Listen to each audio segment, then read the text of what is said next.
कहते हैं जिस घर में बेटी का सम्मान नहीं होता वहां कभी खुशहाली नहीं आती। ये कहानी है मीना की, जिसे दहेज के लिए उसके ससुराल वालों ने घर से निकाल दिया था।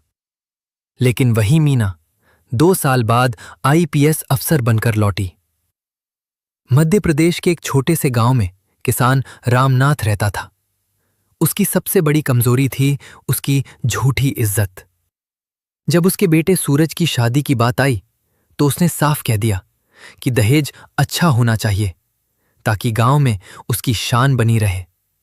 लेकिन सूरज की शादी मीना से हुई, जो एक गरीब किसान की बेटी थी और दहेज नहीं ला पाई।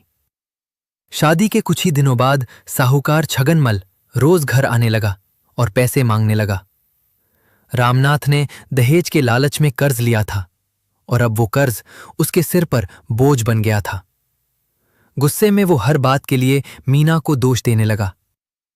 तेरे बाप ने हमें बर्बाद कर दिया, ना दहेज लाई ना इज्जत, वो रोज ताने देता। मीना सब कुछ चुपचाप सहती रही क्योंकि वो घर तोड़ना नहीं चाहती थी। एक दिन गांव के सामने छगनमल ने रामनाथ की बेइज्जती कर दी। गुस्से में रामनाथ ने भी सबके सामने मीना को दोषी ठहरा दिया। उस दिन मीना टूट गई, लेकिन हार नहीं मानी। उसने धीरे से कहा, बाबूजी, अगर आप इजाजत दें तो मैं शहर जाकर पढ़ाई करूंगी और आईपीएस बनकर आपका सारा कर्ज चुका दूंगी। ये सुनकर रामनाथ हंस पड़ा। तू आईपीएस बनेगी? अपने सपने अपने पास रख, उसने ताना मारा। सूरज भी चुप रहा, उसने मीना का साथ नहीं दिया। उसी रात रामनाथ ने मीना को घर से निकाल दिया। मीना के पास न पैसे थे न कोई सहारा। उसने पहली रात बस स्टैंड पर बिताई। अगले दिन उसने एक ढाबे पर काम मांगा और बदले में खाना लेना शुरू किया। दिन में काम करती और रात को स्ट्रीट लाइट के नीचे बैठकर पढ़ाई करती। कई बार ऐसा हुआ कि उसके पास खाने के लिए भी कुछ नहीं था, लेकिन उसने हार नहीं मानी। लोग उसका मजाक उड़ाते थे, कहते थे कि आईपीएस बनना उसके बस की बात नहीं है। लेकिन मीना हर बार खुद से कहती, मैं कर सकती हूं। धीरे धीरे उसकी मेहनत रंग लाने लगी। उसने अपनी पूरी ताकत पढ़ाई में लगा दी। उधर गांव में रामनाथ की हालत खराब होती जा रही थी। साहूकार ने उसका घर छीन लिया और सूरज मजदूरी करने लगा। जिन लोगों के सामने वो कभी इज्जत दिखाता था, वही अब उसका मजाक उड़ाने लगे। तब उसे अपनी गलती का एहसास हुआ, लेकिन अब बहुत देर हो चुकी थी। 2 साल की कड़ी मेहनत के बाद आखिरकार मीना ने यूपीएससी परीक्षा पास कर ली और आईपीएस अधिकारी बन गई। जिस लड़की को कभी घर से निकाल दिया गया था, आज वही वर्दी में खड़ी थी। कुछ दिनों बाद गांव में पुलिस की गाड़ियों का काफिला पहुंचा। लोग डर गए कि क्या हुआ, लेकिन जब गाड़ी से एक महिला अफसर उतरी तो सब हैरान रह गए। वो मीना थी, वर्दी में, आत्मविश्वास से भरी हुई। रामनाथ और सूरज भी वहां खड़े थे, शर्म से सिर झुका हुआ। रामनाथ कांपती आवाज में बोला, बेटी, हमें माफ कर दे। मीना की आंखों में आंसू थे, लेकिन आवाज मजबूत थी। उसने कहा, मैंने आपको माफ कर दिया, लेकिन इस समाज को नहीं। इसके बाद उसने दहेज लेने और देने वालों के खिलाफ सख्त कार्रवाई का आदेश दिया और साहूकार को गिरफ्तार करवा दिया। आज वही रामनाथ, जो कभी दहेज के लिए अपनी बहू को घर से निकाल चुका था, उसी बहू पर गर्व करता है। और मीना ने यह साबित कर दिया कि अगर हौसले मजबूत हों तो इंसान अपनी किस्मत खुद लिख सकता है। मीना के शब्द हवा में गूंज रहे थे। मैंने आपको माफ कर दिया, लेकिन इस समाज को नहीं। गांव में खड़े हर इंसान के दिल पर यह बात सीधी लगी। जो लोग कभी तमाशा देख रहे थे, अब सिर झुकाए खड़े थे। रामनाथ की आंखों से आंसू रुक ही नहीं रहे थे। उसकी आवाज भर आ गई, बेटी, हमने तुझे समझा ही नहीं, हमने तुझे खो दिया। मीना ने गहरी सांस ली। उसके अंदर सालों का दर्द था, लेकिन अब वो दर्द उसकी कमजोरी नहीं, ताकत बन चुका था। उसने कहा, बाबूजी, आपने मुझे नहीं खोया, आपने मुझे बनाया है। अगर उस दिन आप मुझे घर से नहीं निकालते तो शायद मैं आज यहां नहीं होती। ये सुनकर सूरज की आंखों में भी आंसू आ गए। वो धीरे से बोला, मीना, मैं भी दोषी हूं। उस दिन मुझे तुम्हारा साथ देना चाहिए था, लेकिन मैं डर गया था। समाज से, पिता से।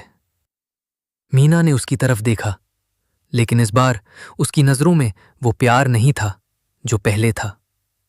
वहां सिर्फ सच्चाई थी। उसने कहा, सूरज, जिंदगी में सबसे बड़ी गलती डर होती है, और तुमने वही की थी। गांव में खड़े लोग ये सब सुन रहे थे। आज पहली बार कोई लड़की इतने खुले तौर पर सच बोल रही थी। इसी बीच पुलिस वाले छगनमल को पकड़कर ले जाने लगे। वो चिल्ला रहा था, मुझे छोड़ दो, मैंने कुछ गलत नहीं किया। मीना ने सख्त आवाज में कहा, गलत सिर्फ कानून के खिलाफ नहीं होता, गलत वो भी होता है जो इंसानियत के खिलाफ हो, और तुमने दोनों किए हैं। छगनमल को जीप में बैठा दिया गया। गांव में सन्नाटा छा गया।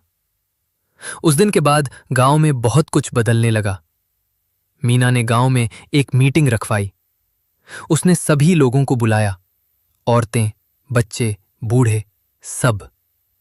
वहां खड़े होकर उसने कहा, आज से इस गांव में कोई दहेज नहीं देगा और ना ही लेगा। अगर किसी ने ऐसा किया तो सीधे कानून का सामना करना पड़ेगा। एक बुजुर्ग आदमी बोला, बेटी, ये सब कहने से क्या होगा, ये तो सालों से चलता आ रहा है। मीना मुस्कुराई और बोली, हर गलत चीज एक दिन खत्म होती है, बस कोई उसे खत्म करने की हिम्मत करे। धीरे धीरे गांव के लोग उसकी बात समझने लगे। कुछ लोग उसके खिलाफ भी थे, लेकिन अब कोई खुलकर बोलने की हिम्मत नहीं कर रहा था। रामनाथ अब चुपचाप रहता था। वो हर दिन मीना को देखता और सोचता कि जिस लड़की को उसने बोझ समझा, वही आज पूरे गांव की ताकत बन गई है। एक दिन वो मीना के पास आया और बोला, बेटी, क्या तू वापस घर आ जाएगी? मीना कुछ पल चुप रही, फिर बोली, वो घर अब मेरा नहीं रहा बाबूजी, लेकिन मैं आपका साथ कभी नहीं छोड़ूंगी। रामनाथ समझ गया, रिश्ते अब पहले जैसे नहीं हो सकते। मीना ने गांव में एक स्कूल खोलने का फैसला किया, खासकर लड़कियों के लिए। उसने कहा, अगर हर लड़की पढ़ेगी तो कोई भी मीना की तरह मजबूर नहीं होगी। धीरे धीरे गांव की लड़कियां स्कूल आने लगी। जो माता पिता पहले मना करते थे, अब खुद अपनी बेटियों को भेजने लगे। सूरज भी अब बदल चुका था। उसने मजदूरी छोड़कर गांव के स्कूल में काम करना शुरू कर दिया। वो बच्चों को पढ़ाने लगा। शायद ये उसका अपने आप से माफी मांगने का तरीका था। एक दिन सूरज ने मीना से कहा, क्या हम फिर से नई शुरुआत कर सकते हैं? मीना ने शांत आवाज में जवाब दिया, कुछ रिश्ते खत्म नहीं होते, बस बदल जाते हैं, और हमारा रिश्ता अब वही है।